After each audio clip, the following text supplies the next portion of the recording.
మొదటి లీల పూతనా సంహారంతో మొదలవుతుంది. ఒకానొక రోజున కంసుని పనుపున పూతన అనబడేటటువంటి ఒక రాక్షసి బయలుదేరి బాలఘాతకి. ఆవిడ ఏం చెయ్యగలదు అంటే శిశువులను చంపగలదు, తొందరగా పసిగడుతుంది. ఎంత శిశువుని తీసుకెళ్లి మీరు ఎక్కడ దాచేయండి, ఎక్కడున్నాడో పసిపిల్లాడు పసిగడుతుంది. ఆవిడ రూపం మార్చుకుని ఆ భవనమనందు ప్రవేశించి చాలా గమ్మత్తుగా చంపుతుంది. చంపినప్పుడు చంపుతున్నానని తెలియకుండా చంపుతుంది. ఎంత అందంగా చంపుతుందో తెలుసా అండి? విషం ఇస్తుంది, పాలలా ఇస్తుంది. పాలనుకుంటారు విషం కాబట్టి మరణిస్తారు. ఇది ఆవిడకున్న శక్తి. ఓని చంపేదానిలా కనపడదు, పెంచేదానిలా కనపడదు. కాబట్టి ఇప్పుడు ఆవిడ వచ్చింది, చక్కటి మేలి ముసుగు ఒకటి వేసుకుంది, కామరూపి, మంచి పట్టుబట్ట కట్టుకుంది, ఒంటి నిండా బంగారు ఆభరణాలు పెట్టుకుంది. ఎంత గొప్ప మల్లెపూలు పెట్టుకుంది అంటే కొప్పులో తుమ్మెదలు వెనకాల వస్తున్నాయిట. ఆ సువాసనకి అందులో ఉన్న మధువు కోసం అని చెప్పి అడుగులో అడుగు వేసుకుంటూ కాళ్ళ గజ్జలు గల్లు గల్లుమని మోగుతుంటే వెళ్ళిపోతుంటే వీళ్ళు అనుకుంటున్నారట, ఓహో లక్ష్మీదేవి వచ్చిందిరా మన అందరినీ వృద్ధిలోకి తీసుకురావడానికి. అమ్మ బాబోయ్ ఎంత అందంగా ఉంది అనుకుంటున్నారట. ఎక్కడికి వెళ్ళాలో అక్కడికి వెళ్ళిపోయింది. ఎందుకని?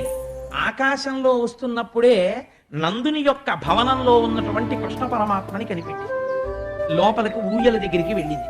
ఏమీ చేత కానటువంటి పసిపిల్లాళ్ళ ఇంకా తాను ఏ అవతార ప్రయోజనాన్ని సిద్ధింపచేసుకోవడానికి కృష్ణుడిగా వచ్చాడో అలా ఇంకా రాక్షస సంహారానికి బోణీ కొట్టడానికి పడుకున్నటువంటి కృష్ణుణ్ణి చూసింది. పసిపిల్లవాడు పడుకున్నాడు.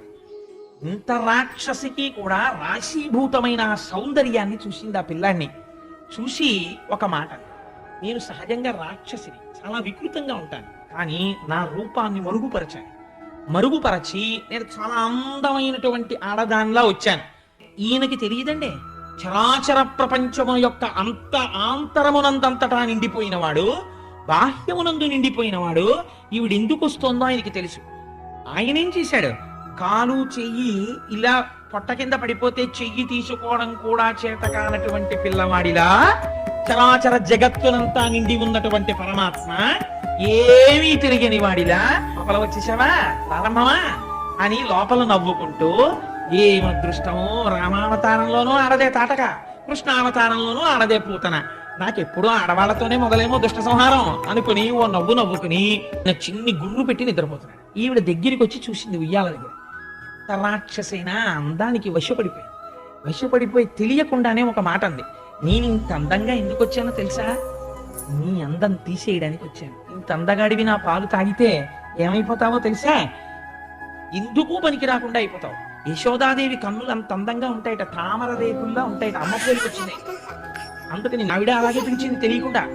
తామర రేకుల వంటి కన్నులున్న పిల్లాడా, ఎంత అందంగా ఉన్నావురా, ఇంత అందం చటుక్కున మాయమైపోతుంది. ఏది నా తాగు అని గబగబా ఉయ్యాలలో ఉన్న పిల్లాన్ని తీసుకుని ఒళ్ళో పెట్టుకుని స్తన్యం వాడి నోట్లో పెట్టబోతుంది. లోపల పని చేసుకుంటున్నారు రోహిణి యశోదాదేవిని. వాళ్ళు చూశారు. చూసి అయ్యో అదేమిటమ్మా నా పిల్లవాడికి పాలిస్తున్నావు, ఆగంటున్నారు.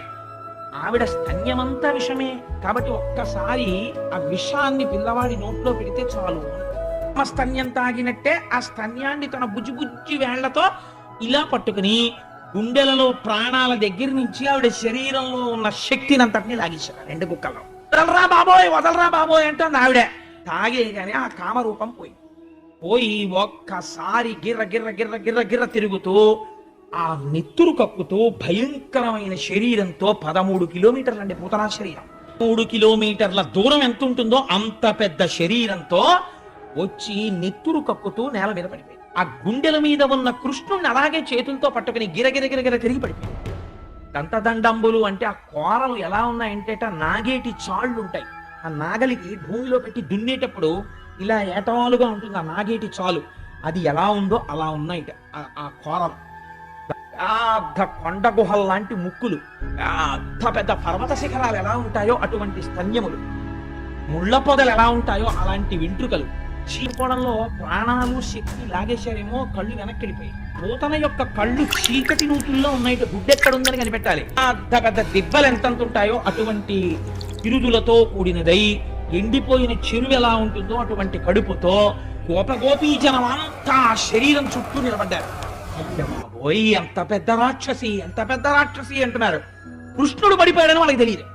ఈ యశోదకి తెలుసు, ఆ రోహిణికి తెలుసు. అయ్యో పిల్లాడని పర్వతం ఎక్కినట్టు ఎక్కారు ఆ శరీరం మీదకి భుజాల నుంచి ఎక్కి వెతుకుతున్నారు ఏడి పిల్లాడని. వాళ్ళ మనసులో ఏంటంటే అంత పెద్ద రాక్షసితో పడిపోయాడు, ఇలా చేతులతో పడిపోయాడు కాబట్టి పసికూన ప్రమాదం జరిగి ఉంటుంది అని వాళ్ళు అనుకున్నారు. ఈయనేం చేశాడు, వీళ్ళు ఎక్కేటప్పటికి ఏమీ తెలియని వాళ్ళ ఉంటాడు, చక్కగా నవ్వుతూ ఇగో ఈ వెనకాల ఉన్నాడు కదా అలా హాయిగా ఆవిడ గుండెల మీద పడుకుని ఏమీ తెలియని వాళ్ళ కాళ్ళు రెండు ఆకాశంలోకి ఎత్తి చేతులు ఎత్తి ఓ గోసినవ్వు నవ్వుకుంటూ ఉంగా అంటున్నాడు. అలా పిల్లాడిని ఎత్తుకుని భుజం మీద పడుకోబెట్టుకుని ఎంత అదృష్టమమ్మా పిల్లాడు బతికాడు అనుకుని కిందకి దిగి అయ్య బాబోయ్ కానీ ఇంత పెద్ద శరీరంతో ఈ రాక్షసి తిరుగుతూ కింద పడిపోతే పిల్లాడు భయపడ్డాడేమో, ఆయనకా భయం. వీళ్ళు అనుకుంటున్నారు ఎంత పిచ్చి వాళ్ళో చూడండి, ఇది పరమభక్తి అంటే. తెలియాలా కృష్ణుడని? తెలియక్కర్లా, తెలియకపోయినా వస్తువుని ప్రేమించారు గట్టెక్కిపోయారంతే. ఈ నందవ్రజం నుంచి ఈ పూతన రావడానికి పూర్వము బయలుదేరి వసుదేవుడు మధుర వెళ్ళాడు. దేనికి అంటే కంసరాజుకి ఈయన సామంతుడు కాబట్టి కప్పం కట్టాలి ప్రతి ఏడాది. ఆ కప్పం కట్టడం కోసమని ధనాన్ని తీసుకుని వెళ్ళి కంసుడికి కప్పం కట్టేసి మధురలోనే ఉన్నాడు కదా అని వసుదేవుడిని చూడ్డానికి వెళ్ళాడు. ప్రేమ ఉంటుందో చూడండి. ఆయన ఎదురొచ్చి కౌగిలించుకుని అన్నాడు, వసుదేవా మహానుభావ చాలా సంతోషమయ్యా, ఇన్నాళ్ళకి ఒక మంచి మాట విన్నాను. నందా నీకు కొడుకు పుట్టాడు అని విన్నాను, నేను చాలా సంతోషిస్తున్నాను.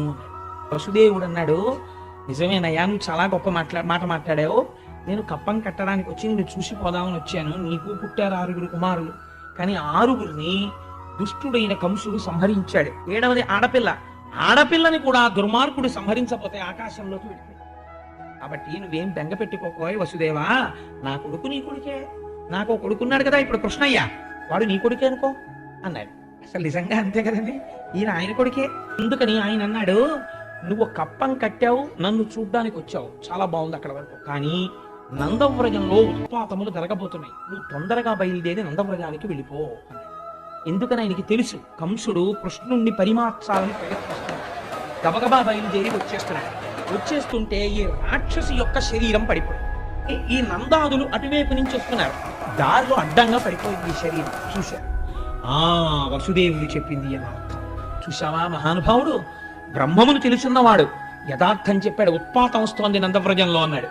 ఇక్కడ ఈ రాక్షసి పడిపోయింది అని వెంటనే గొడ్డళ్ళు తీసుకొచ్చి ఆ శరీరాన్ని ముక్కల కింద తెగనరికి ఈ శరీరాన్నంతటిని ఊరికి దూరంగా తీసుకెళ్లి పెద్ద కుప్ప వేసి ఎండుకట్టెలు తీసుకొచ్చి దాని చుట్టూ పేర్చి తైలం పోసి అగ్నిహోత్రాన్ని వెలిగించారు.